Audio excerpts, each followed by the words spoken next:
Pro 1, Kanal Inspirasi. Selamat pagi Pak Sekda, salam sehat selalu. Selamat pagi Mbak Feni, salam sehat dan salam bahagia selalu. Oke, ini di rumah nih Bapak ya, hari cuti bersama ataukah masih beraktivitas seperti biasanya nih Bapak? Hari ini di rumah karena libur setelah Imlek kemarin. Oke, baik. Iya. Bapak ini terkait informasi yang sudah saya hadirkan di awal tadi, bisa diinformasikan berapa banyak THL yang tidak diperpanjang kontraknya di Manggarai Timur Bapak? Baik, terima kasih Mbak Feni. Tapi sebelum saya menyampaikan terkait data tersebut, saya menyampaikan salam dulu kepada seluruh pendengar setia Radio RRI ND di mana saja berada. Saya sampaikan selamat pagi untuk kita semua. Salam bahagia, salam sehat. Semoga kita semua hari ini bahagia. Kemudian juga di kesempatan pagi ini juga, walaupun agak terlambat, saya menyampaikan selamat Natal dan selamat Tahun Baru. Semoga di tahun 2023 ini kita semakin sukses lagi dan semakin baik lagi. Baik, terkait dengan THL di Kabupaten Manggarai Timur yang tidak diperpanjang kontraknya, ini sebanyak 860 orang. Langkah ini dilakukan menindaklanjuti amanat dari pemerintah pusat yang tertuang dalam peraturan pemerintah nomor 49 tahun 2018 tentang manajemen pegawai pemerintah dengan perjanjian kerja. Di sana disampaikan, itu tahun 2018 sampaikan bahwa pada 5 tahun setelah PP tersebut tidak ada lagi pegawai non ASN gitu. Non ASN itu artinya ASN itu kan ada PNS dan P3K. Itu gambarannya Pak, ada 860 orang. Oke, 860 orang THL yang tidak diperpanjang kontraknya ini, Pak Sekda katanya juga akan mendapatkan bantuan modal dari pemerintah daerah Kabupaten Manggarai Timur. Seperti apa ini Pak bantuan modal yang akan diberikan nantinya? Baik, ini bentuk terima kasih, penghargaan kepada sahabat-sahabat kita, saudara-saudara kita atau adik-adik kita THL yang tidak diperpanjang kontraknya, yaitu dengan memberikan bantuan sebanyak masing-masing 15 juta rupiah. Kemudian selain itu diberikan juga bantuan sebagai tenaga kerja rentan terdaftar di BPJS Ketenagakerjaan yang iurannya dibayar oleh pemerintah, dan langkah selanjutnya juga diupayakan tetap BPJS Kesehatannya bisa menjadi peserta. Tapi untuk poin kedua ini, ya BPJS ini syaratnya harus berKTP Manggarai Timur, tetapi untuk yang bantuan yang 15 juta semua TL, karena ada beberapa sekitar 20-an itu tidak berKTP Manggarai Timur. Tapi prinsipnya kita berusaha membantu memberi penghargaan kepada teman-teman kita tersebut. Oke. Demikian Mbak. Berarti 15 juta untuk 860 orang ya, atau 840 di Bapak ya, karena 20 tidak berKTP Manggarai Timur. Iya. Jadi yang 860 dapat 15 juta.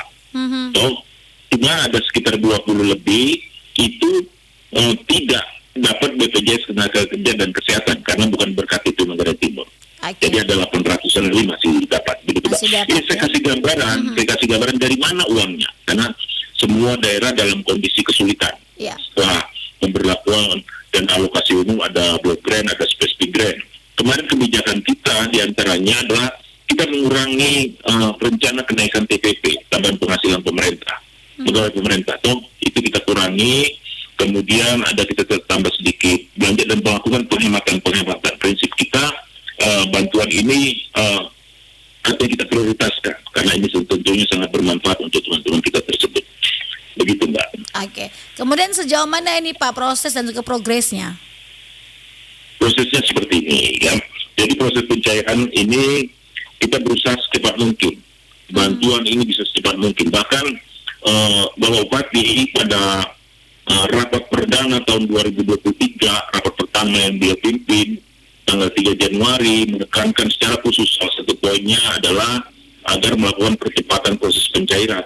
Kemudian menindaklanjuti itu setelah rapat, saya membuat rapat khusus di hari yang sama untuk menyusun strategi bagaimana dilakukan percepatan pencairan. Langkah-langkah yang dilakukan adalah kita berusaha untuk maksimal teman-teman ini datang ke kantor mengurus pencairan ini cukup 3 kali saja. Yaitu pertama pada saat sosialisasi kelengkapan berkas, kemudian yang kedua pada saat pembekalan itu mereka sudah datang dengan berkas yang diperlukan. Karena ada salah-salah tuh berkasnya, di antaranya KTP harus punya nomor rekening, kemudian juga ada proposal ini gitu dan seterusnya. Atau pertemuan kedua seperti itu. Yang ketiga adalah tanda tangan berita acara dan kwitansi. Kenapa kita menginginkan pertemuan-pertemuan tersebut? Karena kita tahu ketika teman-teman ini tidak diperpanjang kontraknya, mereka ada sekarang tidak semua ada di Kota Borong. Mereka ada di kampung, di kecamatan atau di mana saja. Kalau mereka harus selalu datang bolak-balik, kasihan mereka karena mereka tentunya teman-teman butuh biaya tidak sedikit. Saya pikir bisa sampai 100.000 dan mencari 100.000 dalam posisi sekarang tentunya sulit. Jadinya kita minimkan pertemuan dan kita selain itu kita kontrol melalui WA group. Nanti saya minta dibuatkan WA group. Langkah yang paling awal sudah dilakukan yaitu pendaftaran nama-nama dengan minat usahanya. Itu Mbak. Jadi progres sampai saat ini harusnya sosialisasi kemarin sudah selesai. Sehingga kita masuk ke pembekalan minggu besok ini. Itu gambarannya Mbak. Baik.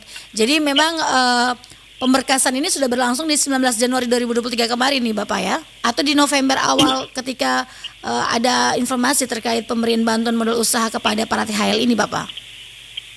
Jadi pemberkasan kita kan serahkan nama-nama teman-teman yang tidak diperpanjang kontrak itu kepada masing-masing pimpinan perangkat daerah. So, kita minta namanya siapa, karena mereka yang seleksikan.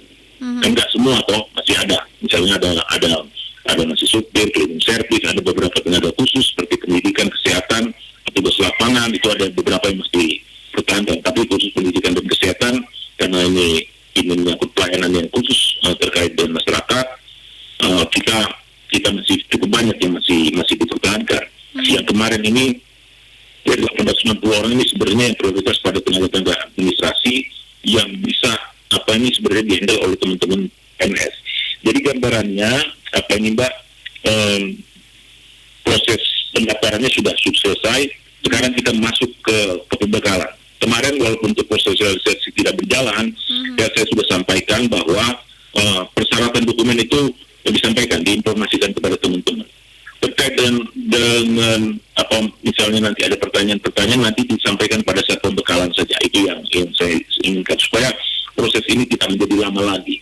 Paling lama akhir Februari harusnya kita berharap sudah cair bantuan ini.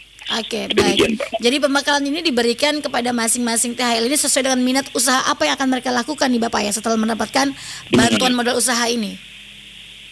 Iya, benar-benar Mbak. Jadi pembekalan ada beberapa minat, ada yang peternakan, ada yang pertanian, ada yang wirausaha, kemudian juga seluruh saya pertanian, perikanan juga. Masing-masing nanti dibuat kelompok-kelompok, yaitu waktunya berbeda. Pembekalannya umum saja tentang usaha tersebut, tentang analisis usahanya, kemudian kita hadirkan teman-teman yang sudah punya usaha yang sama dan berhasil, dia menceritakan sukses story-nya, testimoninya, kemudian diharapkan supaya pelatihan itu tidak terlalu lama pembekalan itu. Sementara nanti dalam prosesnya, ya teman-teman dari dinas, misalnya Dinas Pertanian melakukan pendampingan dengan teman-teman itu. Mereka bisa dimasukkan ke dalam kelompok tani atau kelompok usaha gitu, seperti itu.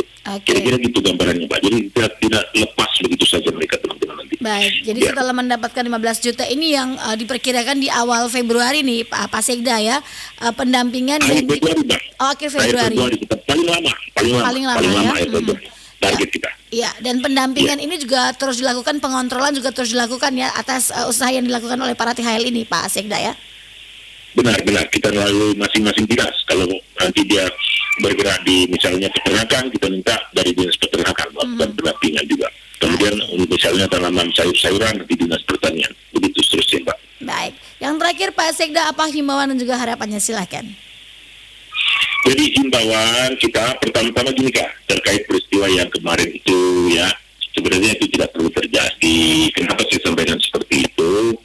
Karena pertemuan awal sudah dilakukan koordinator atau perwakilan teman-teman THL untuk bertemu dengan Sekda. Kita kasih gambaran apa sih yang diinginkan bla bla bla bla. Kita sudah penuhi. Setelah itu tidak ada pertemuan lagi. Bukan kita tidak mau membangun pertemuan, tetapi teman-teman tidak minta tidak secara khusus mau menanyakan atau apa-apa. Ke depan saya pikir sedikit, jika ada unek-unek, jika ada sesuatu silakan komunikasikan. Tidak dengan langsung seperti kemarin. So, kita membuka ruang untuk itu Kak. Kemudian langkah yang kita lakukan sangat positif Kak. Jadi saya berharap teman-teman berpikir positif. Saya membuka ruang untuk teman-teman besok untuk bisa pertemuan dengan saya. Kita jelaskan segala sesuatunya. Apa yang menjadi pertanyaan, kecurigaan segala macam. Misalnya seperti tanyakan BPJS tenaga kerjaan. Ya ternyata kita sudah kerjakan Kak. Karena minggu lalu tanggal 19, tanggal 17 data itu sudah saya serahkan ke BPJS Ketenaga Kerjaan. Begitu juga dengan surat ke Jakarta. Bagaimana nasib teman-teman ini ke depan? Ada peluang nggak untuk mendapatkan tes mengikuti tes P3K? Kita sudah pernah bersurat pada tanggal 23 November ke Jakarta, dan besok saya rencana hari Rabu saya rencana ke Jakarta dengan kepala kepegawaian untuk membangun komunikasi kembali terkait ini. Bagaimana supaya walaupun teman-teman tidak diperpanjang kontraknya, tetapi ketika ada kesempatan untuk mengikuti tes mereka ikut. Nama-nama yang 860 sudah kita siapkan, nanti kita kirim ke sana. Saya antar sendiri. Okay. Itu bentuknya. Kemudian saya berharap juga bantuan usaha ini bisa menjadikan semangat baru untuk teman-teman membangun usaha, menjadi wirausaha, menjadi petani yang baik, dan menggunakan modal usaha ini dengan baik. Saya berharap seperti itu. Yakinlah dengan semangat yang baik, dengan ketekunan yang baik, bahkan penghasilan dari usaha ini bisa lebih tinggi penghasilannya dari pendapatan yang diperoleh ketika menjadi THL.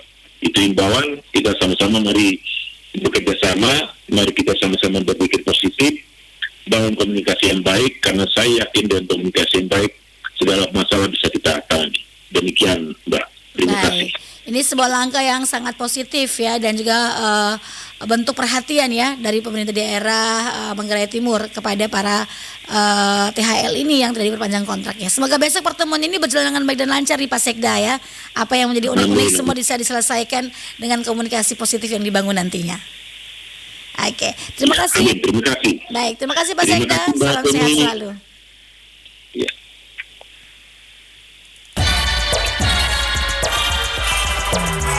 Pro 1, Kanal Inspirasi. Demikianlah pendengar wawancara kami bersama Sekda Manggarai Timur terkait dengan 860 THL tenaga harian lepas di Manggarai Timur yang tidak diperpanjang kontraknya, tetapi akan diberikan bantuan modal usaha sebesar 15 juta rupiah untuk masing-masing orang, dan juga akan ada pembekalan, kemudian juga ada pendampingan terus yang akan dilakukan oleh dinas-dinas terkait, tergantung dan terkait dengan pilihan usaha yang akan dijalani oleh para THL ini ya, 860 THL ini.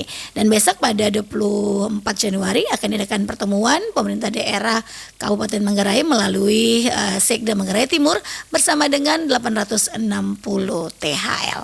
Kami juga masih mempunyai satu topik wawancara lagi untuk Anda pendengar dari Kabupaten Flores Timur. Tetaplah bersama kami.